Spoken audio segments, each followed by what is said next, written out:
Am I okay? And I'm live. All right. At 6 o'clock today, I am going to be on NBC News with my man here. What is his name? Vince Sims.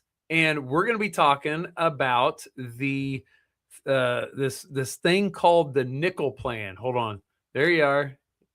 Mr. Vince was up in my office today. Going to be pretty cool. All right. So we're talking about Lieutenant Governor Dan Patrick's double nickel plan. And I was just thinking, I'm going to be on the news talking about this, but they're going to whittle down what I'm saying into like a little sound bite. And there's going to be so much more information that I want to give and want to tell people about. But it's honestly kind of complicated. And if you don't have more than just a sound bite to answer the question, it's just never going to get across. So I just thought, you know what?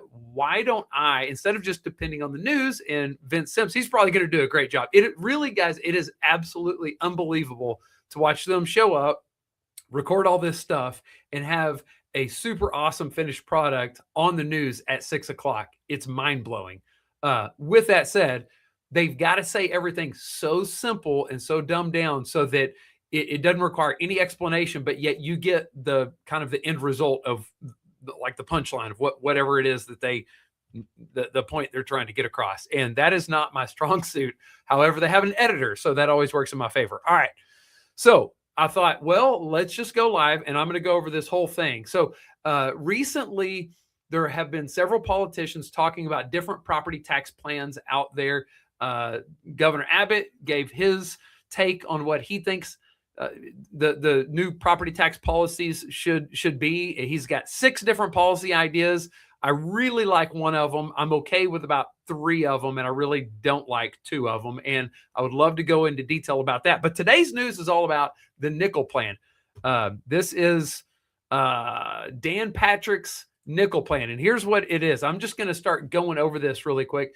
The double nickel plan, it's a cute way of saying like it's for the people that are going to be 55 and over. That's really who it caters to. And I think it's pretty accurately titled because as you're going to see here in a second, those are the people that really benefit a whole lot. But let me go over what the changes are. So right now, the regular homestead exemption gives you a $140,000 deduction off of the school district portion on your property tax bill. Okay. So 140,000, they're going to increase that to 180,000. So what that means is, let me just do some really quick math for you. If I took, so that's a difference of $40,000. That's going to be about $1,000 for the average person. Okay. For some reason, yeah, but let's just keep going. The over 65 exemption is going to be increased by $60,000, and my graphic here isn't quite working. So what that means is it's going to go from 200,000 to 240,000. It's not the math ain't mathing, but here this is what I spent all my time doing. I just kind of understood the points of what's changing. Basically, they're going to add $40,000 to your homestead exemption, and then they're going to capture the over 65 crowd. Instead of starting the over 65 exemption at 65 years old, they're going to reduce that down to 55 years old. And that's really the story here is if you're in that age bracket from 55 to 65 years old, then you're going to be included in the over 65 exemption. And so here's what it really looks like. You've got, if you had a $471,000 property, then it's going to benefit these different age groups on different levels. First of all, if you don't have any exemptions at all, you don't get any savings. It's just not for you. This is not the plan that's going to work for you. Hold on, let me get this. I just thought I should blow it up a little bit. All right. But, and if you're just a regular homeowner under the age of 55, then on a property that's of that size, you're going to get an additional $458 subtracted from your tax bill. This is the real winner. If you're 55 to 64 years old, then the amount of additional savings that you would get in this tax plan would be this 1,900 number. And then if you're already over 65, you already have an over 65 exemption, you do get some more benefit. It's not going to be quite as much, but it's still a pretty decent amount. So that's on the most expensive property. The cool thing about this is that since the savings is a calculation, it's like a flat fee savings, then it really doesn't matter if you're in the mid to upper range of property values or you're in that lower range of property values. You can see here, because the tax rate is different, the actual amount of savings on this particular house ended up being more because it's a flat fee amount of savings. Okay, so if you had a $283,000 house, this right here, this ends up being a huge percentage of savings for you if you're in this age range, okay? In the other age ranges, you're still getting some savings, but it's just not as much as it would be if you're in this 55 to 64-year-old range. Now, here's where it gets really, really interesting, and I think that this part you're not going to hear about on the news is this right here. So on a $116,000 property, this homeowners that have houses in this price range, if they have a homestead exemption on the property, they're already paying zero on the school district tax. They're already paying that. And you might be thinking, that's crazy. There's no way. I'll show you. On the 55 to 64-year-old range, there's going to be some additional savings, but it's just not a ton. It's $356 in savings. In the over 65 crowd, they're already getting the max amount of savings. You can't pay any less than zero. So they're already paying zero. Right now, it looks like this is a lot, but it's not. Let me just go to show you something here. Let me, first of all, I'll show you how you can calculate it on your own. If you Google, let's see here. If you Google, if you're in Tarrant County and you Google Tarrant Tax Assessor, and you go to this website, then you would search for the property tax thing here. You go down to the property search, and then you put in an address, okay? So I'm just going to put in my own address so I don't have to worry about anybody getting permission from anybody, okay? So here you go. All right. Let me show you. You can go to any person's house and go look at their tax bill, and you just pull it up like this. And you can see where the money comes from. So in your total tax bill, there's always several different taxing entities that are making money or they're receiving revenue from your tax bill. So in this case, it's Keller ISD. It's this special PID. Some subdivisions have a little extra tax like this. A lot of people are paying for the publicly funded college and hospital, the water district in certain parts of the county, and then you've got the Tarrant County itself, and then the city. So in all of the tax legislation proposals that you're going to see, the only line on this whole document that they're talking about is the Keller ISD line or the school district line. So I'm in Keller ISD.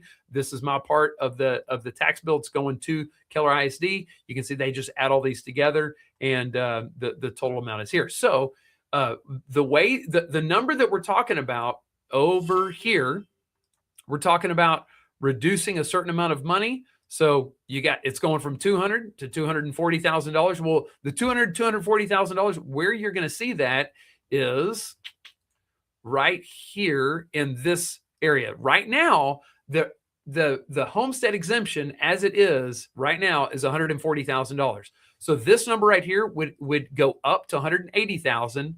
So, and then you just do the math. You take this 283 minus 180,000, and then it's going to generate, and then they multiply whatever's left over. You get the taxable value, multiply that by the tax rate, and that's how you get the amount that you're going to pay. So if on that small property that we talked about, the one that is 116,000, if the amount of money that's being subtracted already exceeds the actual property value, then your tax bill on that line would already say zero right there. And since we're not talking about legislation that's going to affect any of this other stuff, then that's what we're talking about. And the reason we're not talking about legislation that's going to affect any of this other stuff is because property taxes are paid locally. You'll hear people say there's no such thing as a state property tax. Well, that's kind of true, but we live in a state that mandates a free public education for everybody. And the only way to make that happen is if the state plays a role in making sure that the poor areas get funding, and the way they get the funding is they take it from the rich areas. This is the Robin Hood plan or whatever. It's technically called recapture. Well, since the state plays a role in that, they can pass legislation to affect the exemptions that are mandated across the board. And so because it's really kind of a state property tax, even though we pay it locally, so they can make a change and it can affect every school district in the entire state. And that's the reason why we're limited to just this one line anytime they're talking about any kind of property tax legislation. Now, here's something kind of crazy that you're not going to hear about anywhere else. And it's this. Right now, as it is in Tarrant County, 51% of seniors pay zero school property tax. Right here, right now, this is already the way it is. And if you want to see this, just go to my website, chandlercrouch.com/blog, and you'll see it's going to be the first entry for a little while. I might turn this other thing, the double nickel plan thing, into its own entry, but this is it. Let me show you on a pie graph. This is the way it is. So 51% of people pay zero school district property tax. Yowzes. And if you look at this number right here, you can see that 29% of people pay less than $1,000. So 4 out of 5 people are paying less.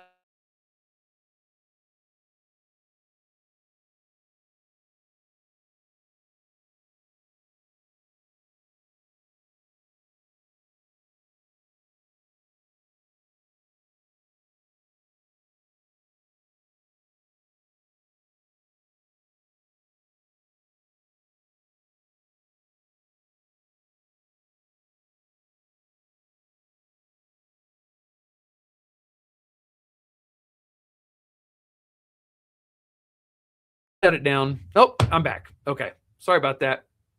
I don't know if y'all missed out on seeing stuff, but it looked like it was going dark on my end. So here's the deal. This is what I was showing everybody. 4 out of 5 people pay less than $1,000 in school district property tax right now, currently under the current laws. You might be thinking, wait a second, I'm paying a lot more than that. Well, look at this. I broke it down by school district. If you're in Lake Worth ISD, 92% of homeowners are paying zero. 92%. That's almost all of them. Keller ISD, only 38% of homeowners are paying zero. And the reason is because of property values. It's what I already showed you on this page. When they pass the exemptions for this stuff, if you have a low property value, you're getting the maximum amount of savings percentage-wise, okay? And so if you just look at it, here's another way to view this. The red is, these are the people paying zero. The ones paying less than 1,000 are this yellow color, and then the top is the people paying more than 1,000. You can see this segment right here, Keller ISD, they're paying more in property tax than anybody else because the property values are higher. Okay. And you can see, I just thought, well, really what this is, it has nothing to do with the school district. It has everything to do with the property values. It's just that everything property tax related really is divided up into school district segments. And so I thought, well, I'm going to just show you what the median property value is for all these different school districts, and that'll show you, what we're dealing with. And it's basically proportionate. You've still got tax rates that play a role in this, and so there you go. All right, so here's the deal. You already have a whole bunch of people paying zero. Here's a big point that you have to understand that, again, you're not going to hear this anywhere else. We can talk about this stuff all day long, and it's good. I love that our legislators are sitting there thinking about how can they make things better for us. And I'm partial to the homeowners. But if you saw on my example here, the one group of people that doesn't get any benefit whatsoever are the folks